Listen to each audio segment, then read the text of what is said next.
Hi, this is Sherry Bayer, and you're listening to All in the Industry on Heritage Radio Network, coming to you live from Roberta's Restaurant in Bushwick, Brooklyn. It is Wednesday, January 22nd. This is my third show of this series, which is dedicated to behind-the-scenes talents in the hospitality industry. Today I will be chatting with a hospitality attorney. Okay, my guest today is Joseph Levey, a partner of Helbraun Levey and O'Donoghue LLP, Attorneys at Law, a full-service law firm focused on the legal and licensing needs of New York's bar and restaurant industry. Prior to joining the firm in 2008, Joseph owned and operated a management company that represented professional athletes in the sport of mixed martial arts and boxing. Joseph now leads the firm's licensing practice and is in charge of all of its New York State Liquor Authority and other licensing matters. Joseph's primary area of expertise is New York State alcohol beverage control law. He regularly attends local community board meetings on behalf of the firm's clients, and he also handles all permit applications. Joseph is admitted to practice in New York and New Jersey. So welcome. Hi. Hey, Sherry. Thanks for having me. Thanks for coming out here today. It's great to meet you and have you here on the show. Likewise. And I think what your firm does is amazing, that you have this specialty in working with restaurants. Because like myself, I do PR mostly for restaurants, and it's a specialty, and it's I'm very curious to learn more about the day-to-day and what you do. So can you tell me a little about the firm? Sure. So I'll give you a little background to start, and then we'll kind of take it to today. So this firm was founded in 2005 by David Helbraun, who's not feeling well at the moment, so get better soon. Yes, feel better. We miss seeing you today. David actually attended law school years ago, went through the whole law school and bar experience, and realized that he couldn't stand lawyers and probably didn't want to be one. So he moved back to New York and got back into the industry that he had experience in and he loved, and that was the restaurant business. Started working at a coffee shop, cafe in Midtown. Eventually came into a role as a general manager at that location and bought out his boss. He then took that one location, rolled it out into about 6 or 7 throughout the city, and really learned a ton about not only starting his own business, but also opening a food establishment in New York City, which is incredibly difficult, and scaling it to have multiple locations. The short story is he sold it to a manager of his, who's still a client of our firms today. That says a lot. And realized that he had so much more to offer than just owning a coffee shop. So he eventually went into practice for himself with this idea of being an attorney for not only entrepreneurs, but people in the food service business. And coming from that background, he had a very unique perspective that a lot of people who are looking to get into that field are really receptive to. He ran that on his own for a few years, and then met me pretty much by chance. I won't bore you with that whole story, but I'm curious how you went from mixed martial arts to law, hospitality law. I had this business that I started while I was in law school. I took on a partner that probably was a bad idea. That went south pretty quickly. I had to walk away from that, and I didn't know what I wanted to do. And I looked at all the jobs that were out there and all the interviews I was going on, and I couldn't imagine doing any of that all day, every day. So myself also, I have a restaurant background and a retail background. My dad owns a hardware store in Midtown and always has. Growing up, I used to work there from when I was 2 years old, separating nails and screws, to when I got much older and I was working the counter and managing the store. So I also had that entrepreneurial fire and that hospitality and customer service background. And I pretty much cold called David one day, weaseled myself an interview. Quick conversation turned into a 3.5-hour talk about how we might be able to work together. And eventually we decided that he was going to give me an opportunity to kind of create my own business and see how we work together, and we'd take it from there. If it worked out well, we'd partner up and start to do some pretty cool stuff. If not, we'd part ways, and that would be that. So needless to say, it worked out well, and that was about 6 years ago. Right now, we have 10 people total in the office, so we've grown quite a bit since then, and we've really focused what it is that we do. And today, we are a law firm that focuses on the bar and restaurant business, and we bill ourselves as a one-stop shop, which is incredibly convenient for clients and potential clients of ours, because you don't have to think about which lawyer do I call for this or for that, and you have to pay for all your lawyers to talk to each other. We're all under one roof, and we all do different things. So David handles a lot of the corporate work, the leases, the investor agreements, things like that. I do all the licensing, your liquor authority, health department, sidewalk cafe, cabaret, and we have a litigation unit as well, which is headed up by our third partner, Kevin O'Donoghue. And, like it or not, in this business, you're going to need a litigator at some point, whether it's because you get into it with your landlord over what rent is due or not, whether you get into it with a partner, you have a bad experience with a partner, which happens, unfortunately, or if you have a bad issue with a customer or with a vendor, something like that. So it's good to know that you have that person in your corner if you need to kind of let them out of the cage, so to speak, and really kind of attack for you. So that's kind of, in a nutshell, what we do. We like to be a one-stop shop, and we can really do everything for people. I think it's fabulous. It's a great setup.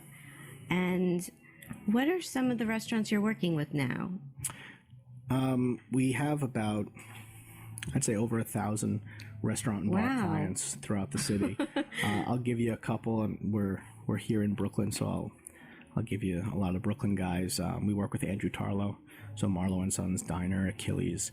We work with the Dos Toros guys, who just opened a place down on Bedford. They have 4 locations: Mighty Quinn's Barbecue, Delaney Barbecue, Torst, Buttermilk Channel, Little Neck, Royal Palm Shuffleboard Club. Now, Royal Palm, I talked about this with David.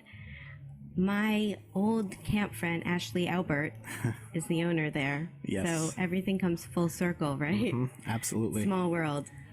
I actually just held they were nice enough to open the doors before it's open to the public for me this past weekend to celebrate my birthday. Oh, awesome. I can't wait to check it out. She's so fun. I know the place is going to be really fun. Her and Jonathan both. They're great. Yeah, that's awesome. And that's a lot of Brooklyn clients. And I know you also opened an office in Philadelphia, right? We did about 3 or 4 months ago. Mm-hmm. And how's that going? Pretty good. It's a totally different market than New York. So whereas we're used to the New York pace of things, we're still getting acclimated to how things are done down there. We've met a lot of great people. We've made a lot of great contacts, and we're just trying to solidify things down there. Well, it's not that far away. I think that's, I think from talking to David, one of the reasons you opened a second branch there, as far as what cities you picked to expand to, it's almost as easy to get to as Brooklyn. Yeah, I mean, we think that what we do is really interesting, and we all love it. And we think that there's a need for a firm like us in all the major food cities. And, if that's the goal, if you're going to roll this thing out across the country, it makes sense to start with a second location that's close enough to get to same day if you had to. And Philly made sense. Yeah, well, very good. Okay, so I know your specialty is licenses. So let's talk a little bit about licenses and permits for restaurants. What's the process like? From my standpoint, it always seems that a restaurant gets delayed or in opening a lot of times because of getting these permits and licenses, and I don't know the details. So tell me why that is. Sure. You're right. And you're right about the delay with licenses. 50% of the time, that's the truth. And the other 50% of the time, there's some other delay that's causing the delay with the license, but it's just easier to say that I don't have my liquor license yet or something like that. You have a bunch of licenses that you need potentially. In reality, if you're going to serve food or beverage to the public, you really just need your New York City Department of Health food service establishment permit. You need that, and you need your New York State Certificate of Authority to collect sales tax. With those two things, you can open for business. If you want liquor or wine or beer, obviously, there's a liquor license component, which is a state license. If you want a cabaret, if you're going to have dancing or live amplified music, you'll need a cabaret license. That's another city agency, the Department of Consumer Affairs, that would control that. If you want a sidewalk cafe, that's the seating outside. That's also the Department of Consumer Affairs. That's another license that you need. And then you always hear about the food protection certificates, your food handlers, permits, things like that. And that's not something that you need necessarily as an owner, but certainly something that we always encourage. You need to have someone on site at all times who has that. It could be a cook, a chef, really a busboy, a server. As long as one person's on site with that, you're good to go. So it really depends on which of these licenses you need. The Department of Health permit, which everyone needs, it's a pain in the neck. It's not a very difficult permit application or a difficult process, but the city doesn't really make it easy to file these. So a lot of times you'll have to go back and forth a lot of times because a period is out of place, or there's a misspelling somewhere and they don't give you any latitude. Really nitpicking. Very, very nitpicky, and that's what makes it difficult. But generally you don't see a lot of places held up because they're Department of Health license. The liquor license is usually the culprit when people are talking about that. That's what I thought. And the liquor, it seems, is harder to get than the wine and beer. It is. It's a wine and beer license is probably the easiest of the different kinds of licenses to get. The standard's pretty low in terms of the actual license itself. When you bump up to liquor, you now have to think about whether there are schools or churches within 200 feet. And if there are 3 or more places that are serving full liquor, you have an additional burden to meet of showing that you serve the public interest. Beer and wine license, you could be right next door to a church. You don't really have to show anything. There's a presumption that you're going to get the license if you qualify as an individual and the space is owned properly. Very interesting. Okay, we're going to take a short break. We'll come back. This is All in the Industry on Heritage Radio Network.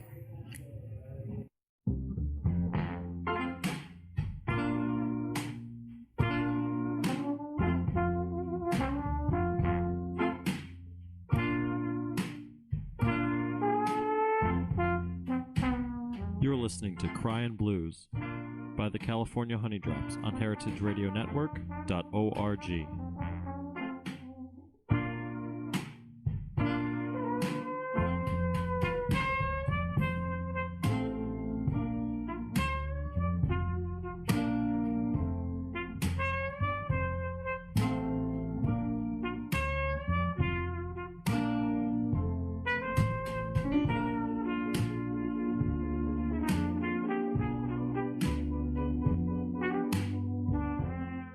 Like what you hear so far? Support the network and become a member.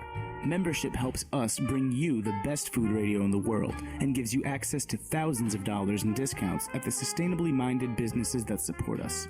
To become a member, visit heritageradionetwork.org today.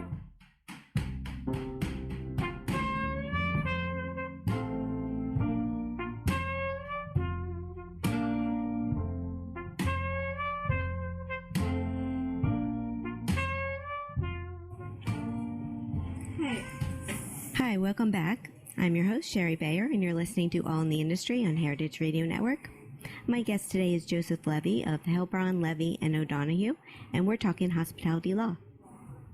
Okay, so Joseph, I wanted to find out a little more about the local community board meetings that you attend, because I've actually thought about attending myself when I read about it on Eater, the story after, and I was like, that would be interesting to go, yet I have not yet. So tell me about that experience.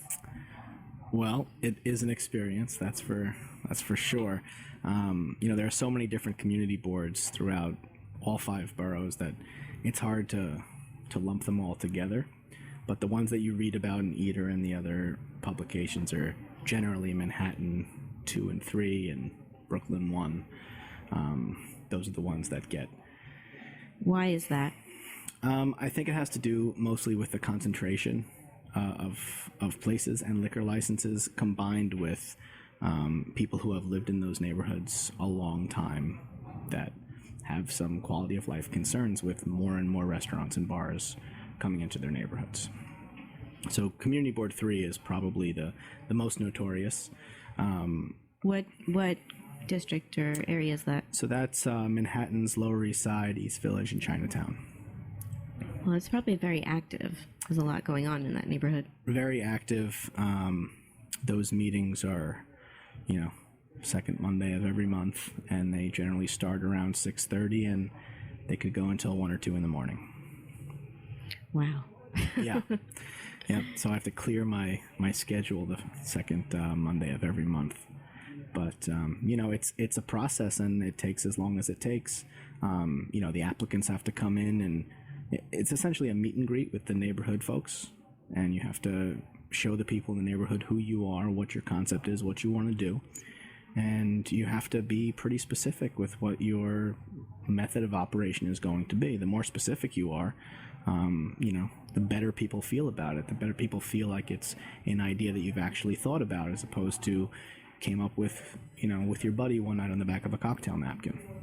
And at the end of the day, they have to trust that you're someone who will be responsible with the privilege to serve alcohol in their community. Yeah, well, it makes sense. I think I'm going to have to go one day just to see it for myself. You should. You have to go to a good one, though. Well, you'll have to advise me on what a good one is. Maybe I'll just go with you when you have your next board meeting and see what that's about. Okay, so last week I had on Arlene Spiegel of Arlene Spiegel and Associates, and I asked her to ask a question. It was for David, but you're here in his place, so it's for you. Mm-hmm.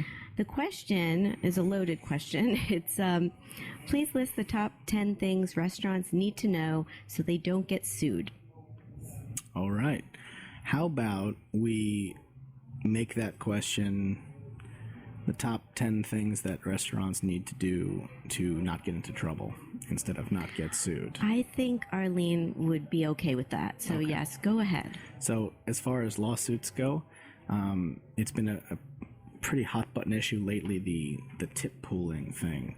You're seeing this come up a lot. A lot of restaurants are getting sued for the tip pooling, who can share in the tip pool and who can't.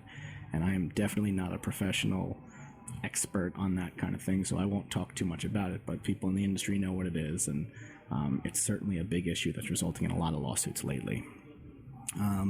Another big issue that we see are the partner corporate investor agreements. When you're going to open a restaurant or a bar or any business, really, you really have to take the time to hash out this agreement before you get started. Once the business is open and operating and there's money involved, people's feelings get hurt, people go crazy sometimes. So it's a good idea to have everything in writing and signed before you actually do anything. That way it's very clear what happens in the event that someone's not pulling their weight or has to leave or has a problem, how things get decided. If you do that up front, you can avoid the whole issue. Very good. Next is getting proper licenses and permits. You see a lot of times restaurants, bars get into trouble because they either have the wrong license, or they don't have a license, or they don't qualify for a license, or they're operating in a way that their license doesn't let them. So it's always a good idea. I know people want to do it themselves and save some money, but it's always a good idea to at least go out and consult with someone, whether it's an attorney or a rep who's got good experience, to at least find out that you can do what you want to do with the license that you're getting. Next is to make sure that your use and occupancy of your space is legal. Lots of people just kind of pop open one day and, hey, they're a coffee shop, when, their C of O says they're supposed to be a church. And, the likelihood of this being a problem is not great, but it could be. And I don't feel comfortable letting someone open a business in a space knowing in the back of my mind that there's a chance they can get shut down one day and have to spend $100,000 with an architect and an expediter to fix things. So you should always get that taken care of up front as well. Another one here is to make sure your staff is knowledgeable. If you're going to be in the business of selling alcoholic beverages to the public, having a knowledgeable staff that's trained well, whether it's tips or ATAP, whatever it is extremely important. Because if they don't know what they're doing, they could overserve someone, they could serve minors, they might not know how to control a situation, and that's when things can go terribly wrong.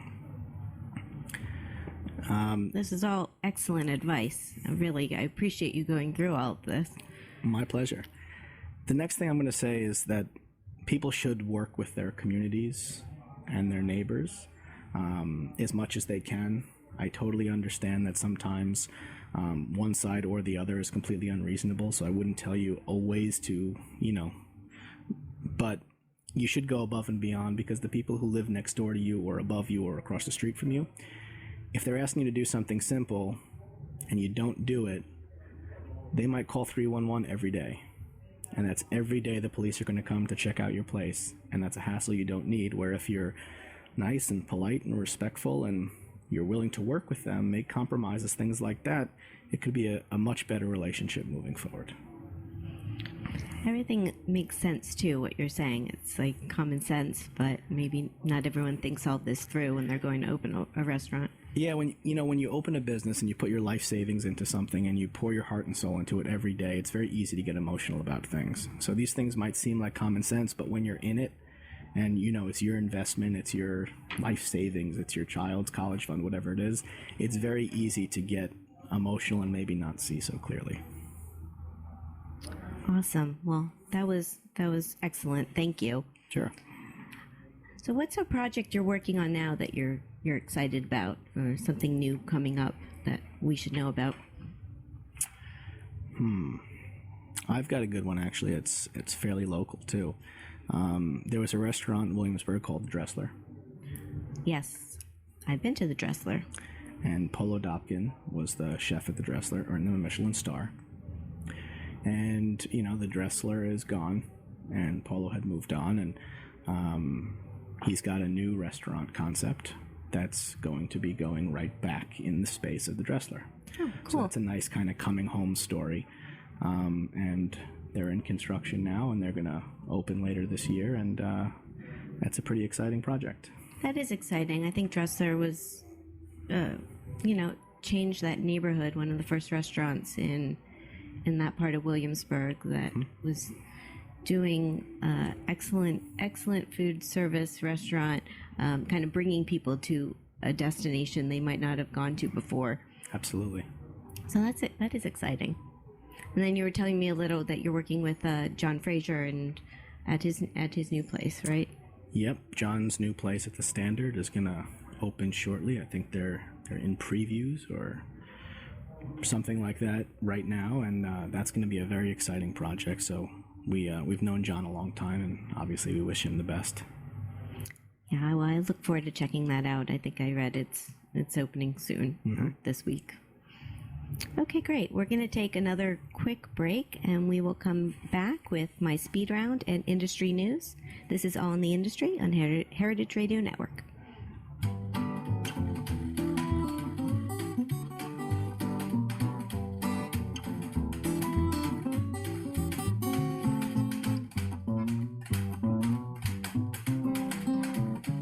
You're listening to It Ain't Hard to Tell by the California Honey Drops on heritageradionetwork.org. Please don't say you love me when you do how you do. Please don't say you care. Girl, I know you've been untrue. Well, it ain't hard to tell. You've been seeing somebody new. So please don't kiss and hug me the way he wants you to. I said the way he wants you to.